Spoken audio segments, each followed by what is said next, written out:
What's going on, guys? Back here for season 2 of our dynasty mode with the Atlanta Hawks. So we came up just short, knocked out in the first round. So here we are in the off season. You're seeing Paul Pierce up to the Hall of Fame, getting his jersey retired. And here I messed up big time. I did not want the number of fouls required for a player to foul out to be changed to 5. However, I will benefit from that rule a little bit later. Here is the draft summary. We are pick number 26. I go ahead and trade away that pick for Tyson Chandler. And there is the draft. You can go back and pause this at any time to see that. A couple really nice kids coming out of the draft. But this is what I'm really excited for, free agency. As you see, Paul Millsap decline. Robert Covington is coming back.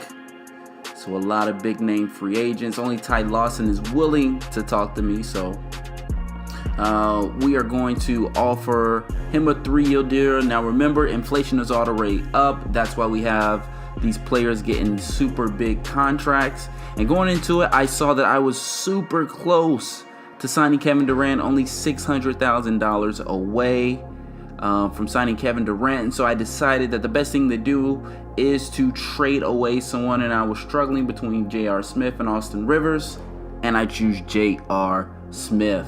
And so I go ahead and trade away J.R. Smith's terrible $13 million contract. I get Sean Kilpatrick, which is a better point guard in return, and I only have to pay him $1 million, so I end up freeing up about $12 million of cap space with this deal, allowing me to get in the race for Kevin Durant. And while I'm at it, since I got Kevin Durant, I mean, could you imagine Kevin Durant with my big twin towers? But it is a competitive playing field, and we are all the way at the bottom. It's going to be super competitive for him to sign Kevin Durant, but we are going to get in there. While I'm at it, I'm going to go ahead and also offer guys like Gordon Hayward a nice contract, as well as Chris Paul. Chris Paul with my twin towers of Whiteside and Drummond would just kill. But Kevin Durant goes to the Golden State Warriors. Again, we're at the bottom of the pack for Chris Paul, so I'm going to try to sweeten this pot a little bit more to see if I can get him, and that barely moves me up anywhere.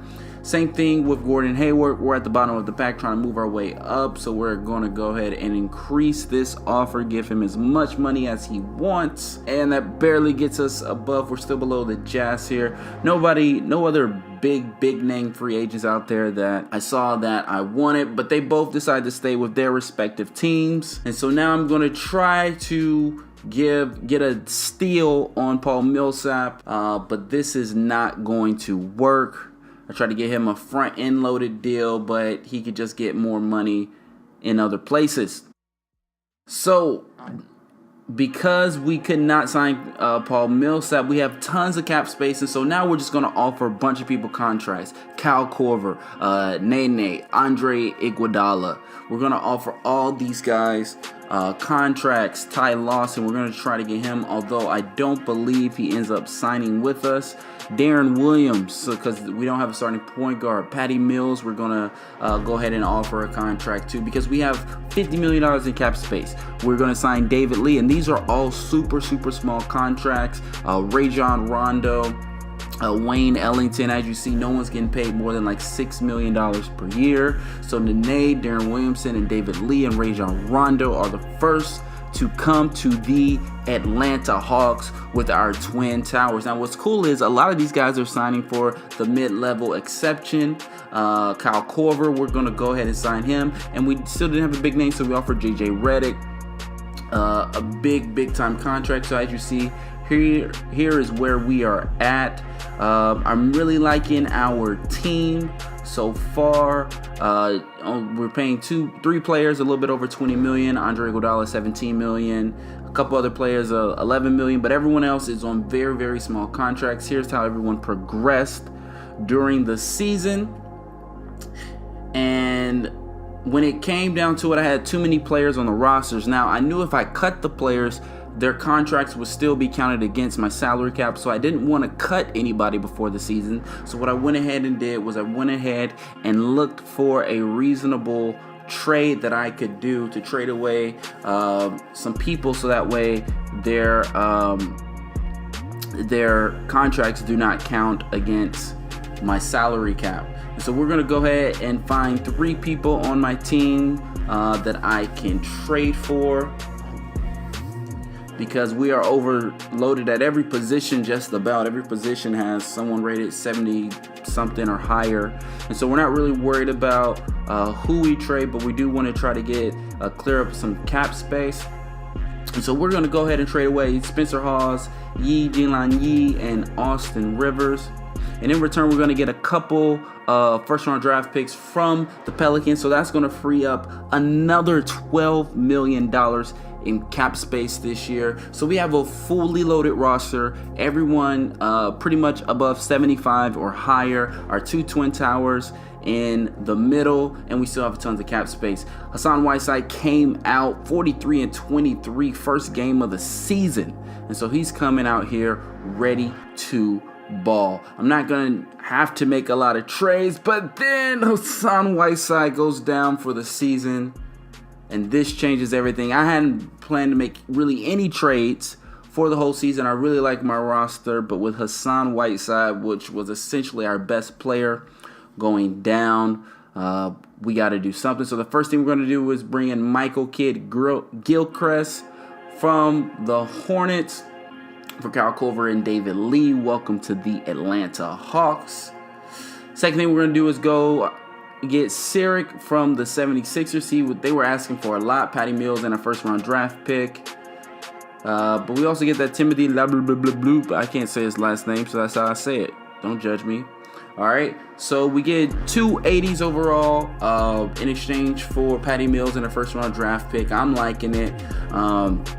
And so I was thinking right here about getting Ilyasova for a backup, a power forward position. And we were actually really, really close to finalizing a deal. And then I had just remembered, oh no, Embiid. Oh my gosh. He was not happy about being traded. So I decided to go against that, and thankfully I did, because I ended up getting Clint Capella and Patrick Beverley. They're going to be huge for us going forward. And so it turns out to be a way, way better trade, Patrick Beverley and Clint Capella. And so we get them. And so as you see, our roster is pretty even. We are pretty big, but that's going to happen because we do have Hassan Whiteside and Andre Drummond. But then we go ahead and get TJ Warren.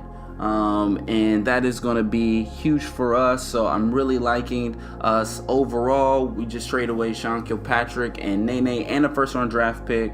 And we do end up getting Chris Middleton as well as our last major trade of the season. So we have all 80s in our starting lineup, 5 80s that we're starting. So we're looking pretty good. We're battling for like the first, second, third position. We went on a bit of a losing streak, but then we were able to turn it around. 152 to 149. We played no defense.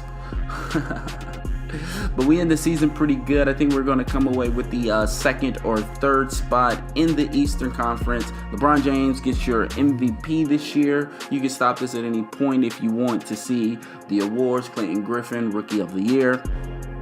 But we do end up getting the third place in the Eastern Conference. I do not believe that Doc Rivers, he now coaches the Cleveland Cavaliers. So Cleveland, you got to win now. But we got something to say about that. So we did end up tying with Boston, but they had the tiebreaker. So we do end up getting the third spot in the Eastern Conference, and we are excited. Remember, we're still without our best player, Hassan Whiteside. So to get the number 3 spot without your best player, I think is still pretty amazing. And so we go ahead and we go into it. We have a pretty tough battle in the first round against the Milwaukee Bucks, but we end up getting bumped in the conference finals by the Chicago Bulls. We end up losing 4-2. It was a super, super competitive series. But to get all the way to the conference finals without our best player, Hassan Whiteside, I think says a lot for our team. And we have tons of cap space going into the offseason. So we're done with the first 2 seasons. I will see you guys back here for season number 3. Peace.